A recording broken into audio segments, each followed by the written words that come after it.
दोस्तों, आज के वीडियो में हम देखने वाले हैं एनईपी 2020 के इम्पोर्टेंट क्वेश्चन जो आपके ईएमआरएस टीयर 1 एग्ज़ाम के लिए इम्पोर्टेंट है। अभी तक हम क्वेश्चन नंबर फर्स्ट से लेकर के 40 तक के क्वेश्चन हम डिस्कस कर चुके थे। आगे हम डिस्कस करेंगे क्वेश्चन नंबर 41 से लेकर के 50 तक के क्वेश्चन। पहला हमारा क्वेश्चन है कि एनईपी 2020 जो है वो प्रपोज करता है that all children should attend foundational literacy by, कि जो सभी बच्चे हैं, जो चिल्ड्रन हैं, वो फाउंडेशनल जो लिटरेसी है, जो बेसिक लिटरेसी है, बेसिक जो नॉलेज है, वो कब तक उनको, कौन से ग्रेड तक, कौन सी कक्षा तक उनको मिलना चाहिए, कम से कम दिया जाना चाहिए। तो ये इसका आंसर होगा ग्रेड 3 क्लास 3rd तक। अब फाउंडेशनल लिटरेसी और न्यूमरेसी की अगर हम बात करें तो क्यों इम्पोर्टेंट है, क्योंकि फाउंडेशनल जो बेसिक लिटरेसी है वो इंश्योर करेगी रेडीनेस फॉर फर्दर लर्निंग, क्योंकि बच्चे को जब तक बेसिक चीज़ें ही लर्न नहीं होंगी, याद नहीं होंगी, और बेसिक चीज़ें पढ़ नहीं पाएगा, अगर वो उसको मैथ्स का नॉलेज नहीं होगा, तो वो आगे भी जा कर के आगे के जो ग्रेड्स है, क्लास है, उसमें वो अच्छा स्टडीज़ में अच्छा नहीं कर पाएगा। एनईपी 2020 जो है वो एम्फेसाइज करता है learning in which language during the early grades, कि एनईपी जो 2020 है वो जो अर्ली ग्रेड्स हैं, आपका जो फाउंडेशनल या प्राइमरी जो स्टेजेस है, उनमें किस चीज़ पर फोकस किया गया है, कौन सी लैंग्वेज में बच्चों को पढ़ाना चाहिए। क्या ओनली इंग्लिश की बात की गई है, ओनली हिंदी की बात की गई है, या फिर मदर टंग की बात की गई है, रीजनल लैंग्वेज और संस्कृत ओनली। तो हमारा एनईपी जो 2020 है वो बहुत ज़्यादा फोकस करता है मदर टंग पर, मातृभाषा पर, और रीजनल लैंग्वेज पर। जो क्षेत्रीय भाषाएं हैं उनमें बच्चों को पढ़ाया जाना चाहिए। अभी क्यों फोकस किया जा रहा है, इसका कारण ये है कि जब बच्चा अपनी मदर टंग में, मातृभाषा में जब वो सीखेगा, तो वो जो कॉन्सेप्ट हैं, जो स्टडीज़ के अंदर जो उसको सिखाया जा रहा है, पढ़ाया जा रहा है, वो अच्छे से उसको समझ पाएगा, उसको अंडरस्टैंड कर पाएगा। नेक्स्ट क्वेश्चन है हमारा कि एनईपी 2020 है जो वो एनकरेज करता है टीचर प्रोफेशनल डेवलपमेंट।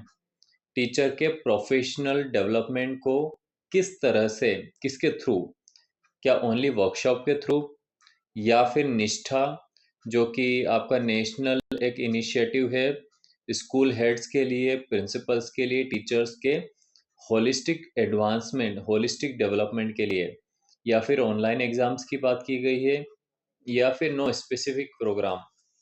तो एनईपी 2020 में एक बहुत इम्पोर्टेंट इनिशिएटिव प्रोग्राम की बात की गई है जिसका नाम है निष्ठा, और निष्ठा का फुल फॉर्म होता है आपका national initiative for school heads and teachers holistic advancement, के जो प्रिंसिपल्स हैं और जो टीचर्स हैं उनका भी होलिस्टिक एडवांसमेंट होना चाहिए, जिससे भी वो बच्चों को एक पूरा अच्छे तरीके से होलिस्टिक डेवलपमेंट वो कर पाएँ। अब इसका बेनिफिट क्या होगा? तो इससे इंक्रीज होंगी, अगर टीचर्स की जो स्किल्स है अगर वो इंक्रीज होंगी, स्ट्रक्चर्ड उनको एक प्रॉपर ट्रेनिंग मिलेगी, तो वो बच्चों को भी उसी तरह से अच्छे से सिखा पाएंगे, टीचिंग कर पाएंगे, और इनडायरेक्टली कहीं ना कहीं पर ये हमारे एजुकेशन को, एजुकेशन की शिक्षा की गुणवत्ता को बढ़ाने में मदद करेगा। फिर क्वेश्चन पूछा है कि द रिकमेंडेड प्यूपिल टीचर रेशो, प्यूपिल का मतलब होता है छात्र, स्टूडेंट, तो स्टूडेंट टीचर की रेशो की बात की गई है, तो कितना होना चाहिए पीटीआर, खास करके डिसएडवांटेजेस एरिया। डिसएडवांटेज्ड का मतलब है वो एरिया जहाँ पर आपको मूलभूत सुविधाएं अवेलेबल नहीं है, ट्राइबल एरियाज हो गए, या फिर ऐसे एरिया जो बहुत दूर दराज के एरियाज है, तो वहाँ पर कितना कम से कम प्यूपिल टीचर रेशो की बात की गई है, तो वो है आपका 25:1, कि कम से कम 25 स्टूडेंट पर आपका एक टीचर होना चाहिए। अब इससे का बेनिफिट क्या है, इसका फायदा क्या है? अगर क्लासेस छोटी होंगी तो जो टीचर है वो बच्चों पर और अच्छे से ध्यान दे पाएगा और अच्छे से उनको इंडिविजुअली उनको ध्यान दे करके उनको पढ़ा पाएगा। तो इस पर खास करके हमारे एनईपी में फोकस किया है कि बच्चे जो हैं क्लास में कम से कम जो है नंबर 25 से कम हो, जिससे कि क्या हो कि जो टीचर है वो इंडिविजुअली एक एक बच्चे को अच्छे से ध्यान दे पाए, उसको वो एनईपी 2020 के अकॉर्डिंग उसको टीचिंग करवा पाए। एनईपी 2020 फिर पूछा गया है कि प्रमोट करता है कौन से टाइप की पेडागोजी को, खास करके जो आपके अर्ली चाइल्डहुड एजुकेशन होती है उसमें कौन सी पेडागोजी की बात की गई है कि एक टीचर को कौन सी पेडागोजी उसमें अडॉप्ट करनी चाहिए, पेडागोजी का यूज करना चाहिए। पहला ऑप्शन है आपका क्या रोट लर्निंग की बात की गई है, तो रोट लर्निंग की बात आते ही हमारा ऑप्शन बिल्कुल गलत हो जाता है, हम रोट लर्निंग की बात करते ही नहीं है एनईपी में। प्ले बेस्ड और एक्टिविटी बेस्ड लर्निंग, तो ये आंसर हो सकता है। और लेक्चर बेस्ड की बात की गई है तो ये भी बिल्कुल नहीं होगा, क्योंकि लेक्चर बेस्ड में हम जो बच्चा है वो स्टूडेंट है वो क्रिटिकल थिंकिंग नहीं कर पाएगा।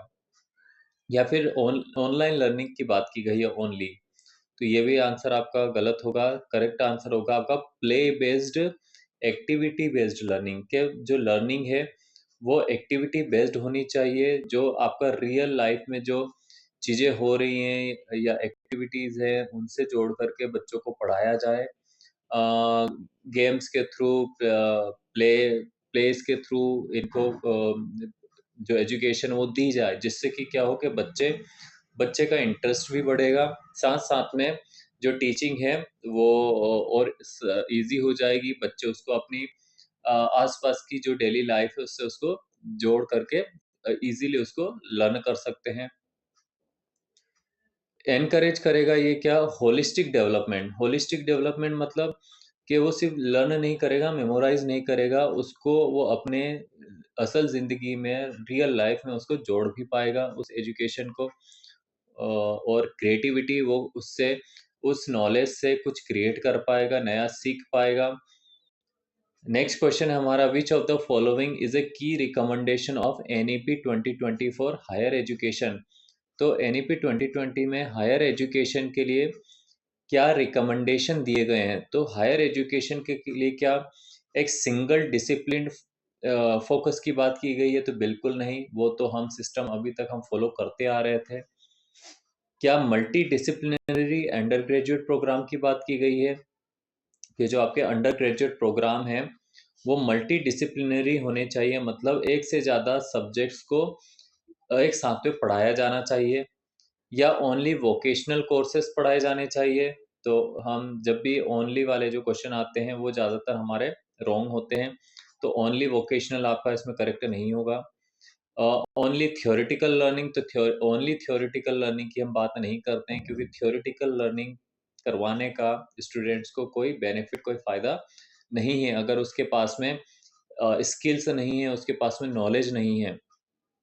तो इसका करेक्ट आंसर हो जाएगा multidisciplinary undergraduate programs, मतलब कि जो आपके अंडर ग्रेजुएट प्रोग्राम हैं ग्रेजुएशन के टाइम पर, स्नातक के टाइम पर जो प्रोग्राम करवाए जाएं उनके अंदर बहुत सारे अलग अलग जो फील्ड हैं जिसमें बच्चे का चाहे इंटरेस्ट हो, या फिर उसमें ऐसी चीज़ें जो उसको फ्यूचर में जा कर के उसके लिए यूज़फुल हो, ऐसी चीज़ें उसमें ऐड की जा सकती हैं, जिससे बच्चे का संपूर्ण विकास हो सके।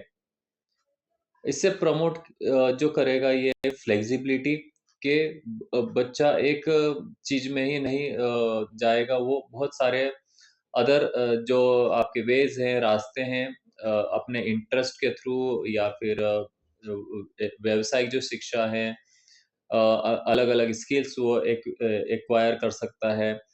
तो ये सारे ओवरऑल डेवलपमेंट में स्टूडेंट के हेल्प करेगा। क्वेश्चन नंबर 47 है, coding programming is recommended to be introduce from which grade. अब जब भी हम एनईपी 2020 की बात करते हैं तो हमारा न्यू एजुकेशन पॉलिसी है वो खास करके लर्निंग पर, स्किल लर्निंग पर बहुत ज़्यादा फोकस करता है कि बच्चों को वो चीज़ें सिखाओ जो आगे जाकर के फ्यूचर में जाकर के वो यूज़ करने वाले हैं, जिससे उनको जॉब मिले, जिससे वो एम्प्लॉयबल हो, सिर्फ थ्योरेटिकल नॉलेज ना हो। तो इसके लिए कोडिंग प्रोग्रामिंग जो है बच्चों को वो कौन से ग्रेड से सिखाई जानी चाहिए, तो इसके लिए जो ग्रेड फिक्स किया गया है वो ग्रेड 6 जो स्टूडेंट है उनको क्लास 6 से मिडिल स्टेज में उनको बच्चों को कोडिंग प्रोग्रामिंग सिखानी चाहिए, जिससे कि जब वो बड़े हो जाएं तो इनके पास में एक ऐसी स्किल हो जिसका वो यूज़ करके कंप्यूटर के फील्ड में या फिर वो प्रॉब्लम सॉल्विंग की जो स्किल्स है या कंप्यूटेशनल थिंकिंग वो कर पाएँ। क्वेश्चन नंबर 48 है NEP 2020 aims to integrate technology into. NEP 2020 हमारा खास करके बहुत ज़्यादा टेक्नोलॉजी को इंटीग्रेट करने का, जोड़ने की बातें करता है। तो कौन-कौन से फील्ड में हम टेक्नोलॉजी को जोड़ना चाहते हैं, इंटीग्रेट करना चाहते हैं? क्या टीचिंग लर्निंग में हम ऐड करना चाहते हैं या फिर एडमिनिस्ट्रेशन में ऐड करना चाहते हैं या फिर असेसमेंट में?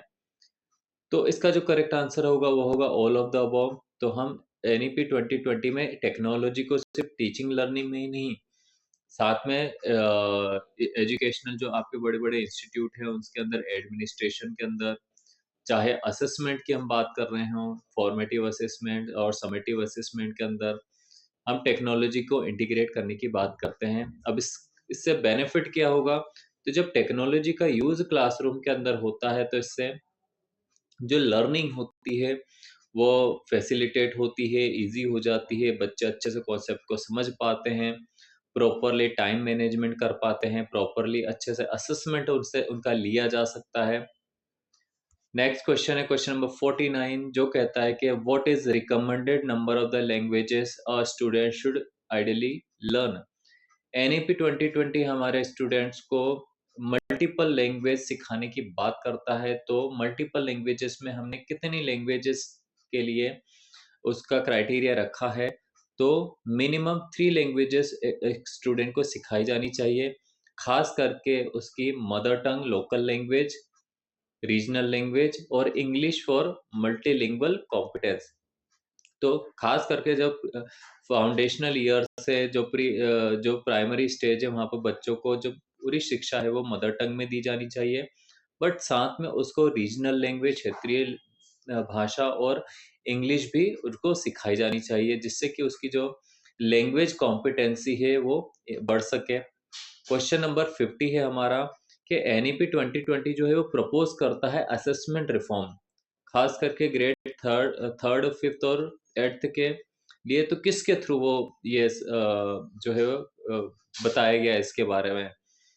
सबसे पहला है कि क्या हाई स्टेक एग्जाम की बात की गई है? तो या फिर हम लो स्टेक एग्जाम की बात करते हैं, कॉम्पिटेंसी बेस्ड एग्जाम्स की बात करते हैं, असेसमेंट की बात करते हैं, या फिर ओनली ओरल टेस्ट की बात करते हैं, या एनुअल एग्जाम्स ओनली की बात करते हैं? तो क्वेश्चन ए और बी इसका आंसर नहीं होगा, क्योंकि अभी तक हम ये चीज़ें फॉलो करते आ रहे थे।